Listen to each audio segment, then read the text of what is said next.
안녕하세요. 오늘은 한 구독자님의 특별한 사연을 읽어드리려 합니다. 인생의 마지막 순간에 아내에게 전하는 80대 노인의 마음이 담긴 편지입니다. 사랑하는 아내에게 이 편지를 쓰는 지금 내 손은 떨리고 있어. 의사는 내게 얼마 남지 않았다고 했지만 당신에게 마지막으로 하고 싶은 말이 너무나 많아 이렇게 편지를 쓰기로 했소. 우리가 함께한 60년의 세월, 그 모든 순간이 내 인생의 가장 귀중한 보물이었소. 처음 당신을 만났던 그 봄날이 아직도 생생하오. 마을 축제에서 당신의 웃음소리에 이끌려 다가갔던 나, 그리고 수줍게 미소 지었던 당신. 그때 내가 당신의 손을 잡으면서 이 손을 평생 놓지 않겠다고 마음속으로 다짐했었소.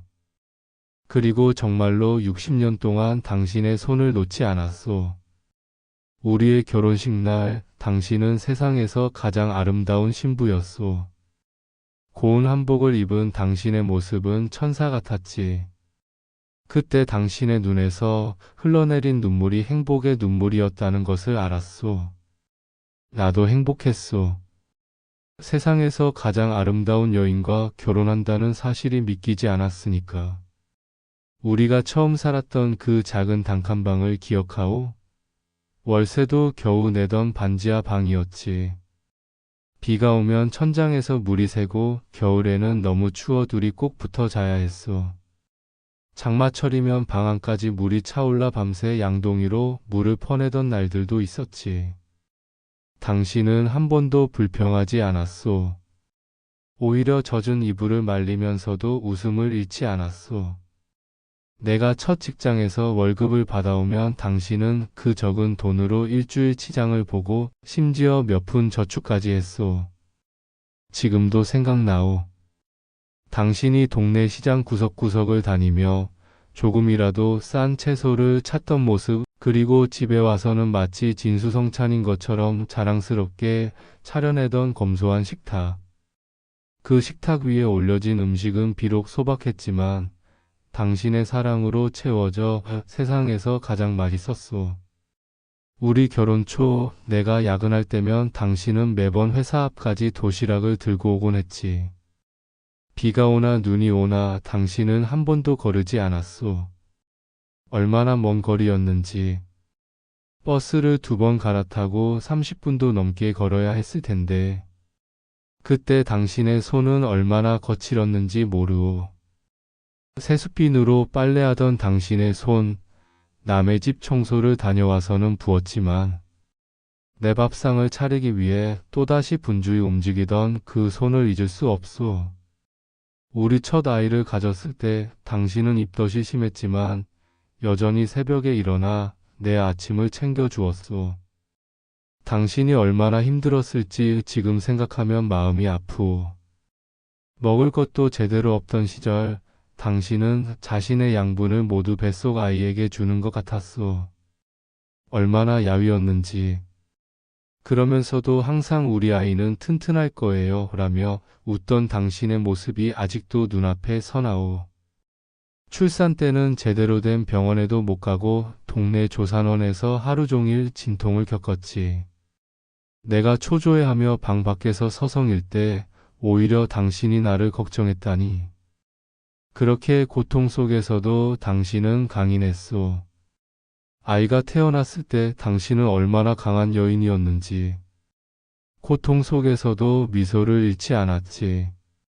그리고 작은 생명을 품에 안았을 때 당신의 눈에서 빛나던 그 사랑의 빛을 나는 절대 잊지 못할 거요. 아이가 태어난 후에도 우리의 고생은 계속되었소. 당신은 밤에 아이가 울 때마다 일어났고 낮에는 여전히 집안일을 도맡아 했소.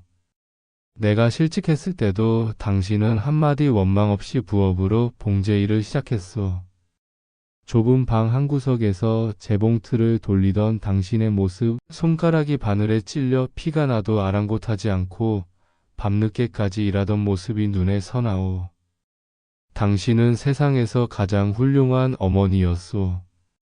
아이에게 입힐 옷은 모두 직접 만들었고 시장에서 가장 싼 천을 골라와 예쁜 아이 옷으로 탈바꿈시켰지. 우리 아이들이 이렇게 바르고 훌륭하게 자란 것은 모두 당신의 사랑과 헌신 덕분이요. 당신은 단 한 번도 자신을 위해 무언가를 바라지 않았소. 당신의 모든 것은 가족을 위한 것이었소. 인생이 항상 순탄했던 건 아니었소.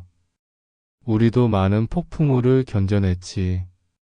내가 40대 중반에 모든 것을 걸고 시작한 작은 가게 기억하오? 얼마나 희망에 부풀어 있었는지. 당신도 나도 그 가게가 우리의 미래라고 믿었소. 밤낮으로 일하며 겨우 자리를 잡아가던 그때 갑자기 들이닥친 경제 위기로 모든 것이 물거품이 되었지. 가게 문을 닫던 날 내가 얼마나 절망했는지 당신은 기억할 거요. 핏더미에 앉아 어떻게 가족을 부양할지, 아이들 학비는 어떻게 마련할지. 그 무거운 짐에 짓눌려 나는 매일 밤 잠을 이루지 못했소. 그런데 당신은 한마디 원망도 없이 내 곁을 지켰소. 오히려 나를 위로하고 용기를 북돋아 주었지. 괜찮아요. 우리는 함께니까요. 이 또한 지나갈 거예요. 라고 말하던 당신의 목소리가 지금도 내 귓가에 맴돌아요. 당신은 곧바로 이웃집 아이들 공부를 봐주며 약간의 수입을 만들었고 시장에서 반찬 가게를 도우며 우리 생계를 이어갔소. 새벽부터 일어나 반찬을 준비하고 저녁 늦게까지 일하던 당신. 얼마나 고된 시간이었을까. 빚을 갚기 위해 우리는 작은 월세방으로 이사했지. 그토록 애써 장만했던 가구들, 우리의 추억이 담긴 물건들을 하나둘 정리해야 했을 때도 당신은 담담했소. 물건은 또 살 수 있어요.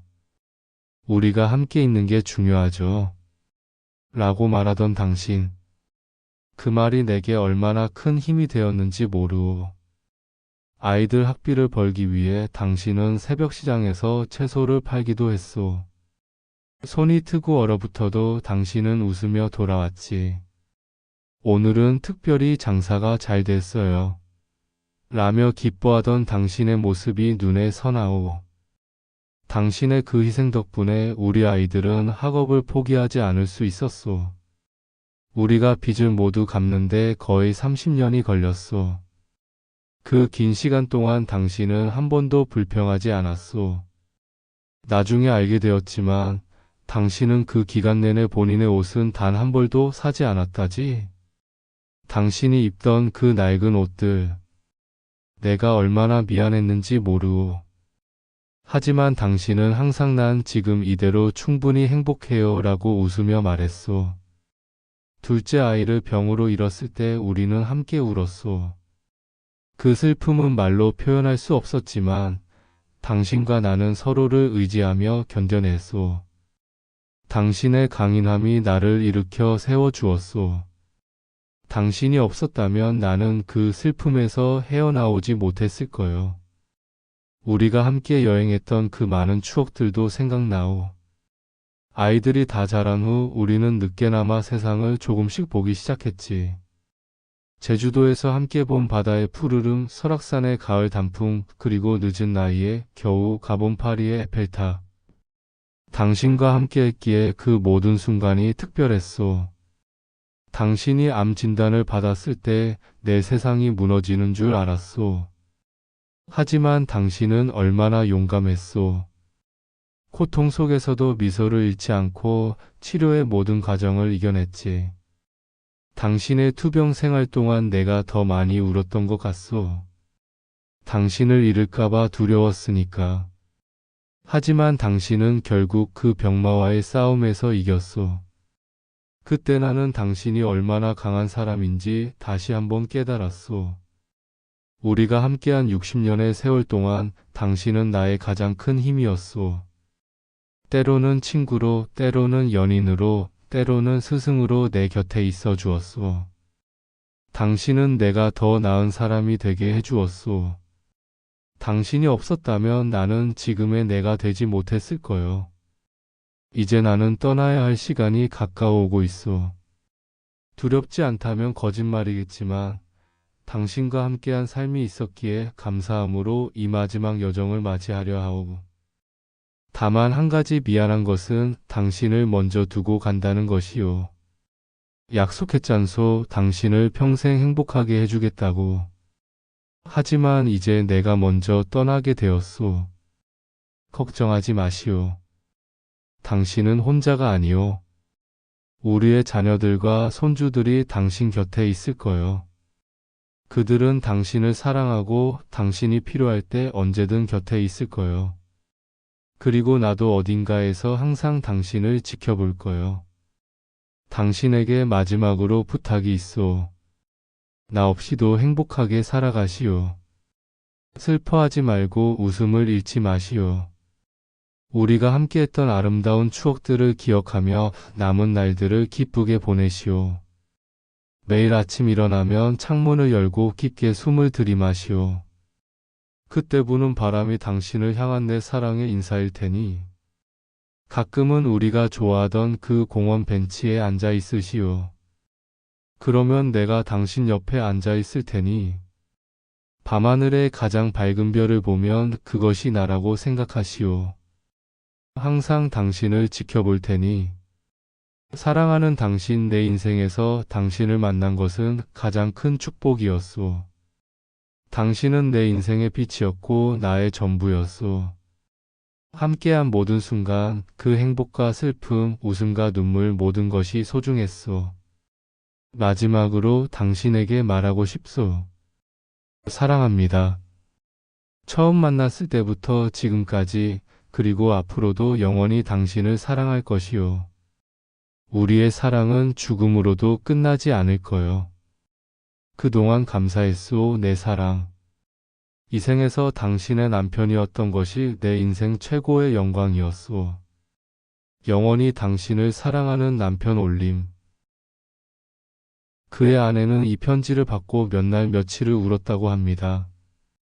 하지만 그것은 단순한 슬픔의 눈물만은 아니었습니다. 60년이라는 세월 동안 함께한 사랑과 추억, 그리고 감사함이 담긴 눈물이었지요. 그녀는 남편의 부탁대로 매일 아침 창문을 열고 깊은 숨을 들이마시며 하루를 시작합니다. 일주일에 한 번은 그들이 자주 가던 공원 벤치에 앉아 책을 읽거나 그냥 하늘을 바라봅니다. 그리고 밤에는 가장 밝은 별을 찾아 남편에게 그날 있었던 일들을 소소하게 이야기합니다. 그녀의 자녀들과 손주들은 자주 찾아와 함께 시간을 보내고 그녀 역시 그들의 삶에 적극적으로 참여하려 노력합니다. 슬픔이 완전히 사라진 것은 아니지만 남편과 함께했던 아름다운 추억들이 그녀에게 위안과 힘이 됩니다. 때로는 밤중에 홀로 눈물을 흘리기도 하지만 아침이 되면 다시 미소를 찾습니다. 그녀는 알고 있습니다. 사랑은 죽음으로 끝나지 않는다는 것을. 그들의 사랑은 계속되고 있으니까요. 그녀는 최근 손주들에게 자신과 할아버지의 이야기를 들려주기 시작했습니다. 처음 만났던 봄날의 축제부터 함께 여행했던 추억, 어려웠던 시절의 이야기까지. 그 이야기들을 통해 그녀와 남편의 사랑은 다음 세대로 이어지고 있습니다. 할머니, 할아버지는 어떤 분이셨어요? 라고 물어보는 증손녀에게 그녀는 미소를 지으며 대답합니다. 할아버지는 내 인생의 가장 큰 축복이었단다. 그렇게 그들의 사랑 이야기는 계속됩니다. 죽음도 갈라놓을 수 없는 영원한 사랑의 이야기로. 여러분도 소중한 사람들에게 오늘 사랑한다는 말 한마디, 감사하다는 말 한마디 전해보는 건 어떨까요? 지금 이 순간이 우리에게 주어진 가장 소중한 선물이니까요. 이 아름다운 사랑 이야기를 통해 많은 분들이 사랑의 소중함을 다시 한번 느끼셨길 바랍니다. 다음 시간에 또 다른 사연으로 찾아뵙겠습니다. 감사합니다.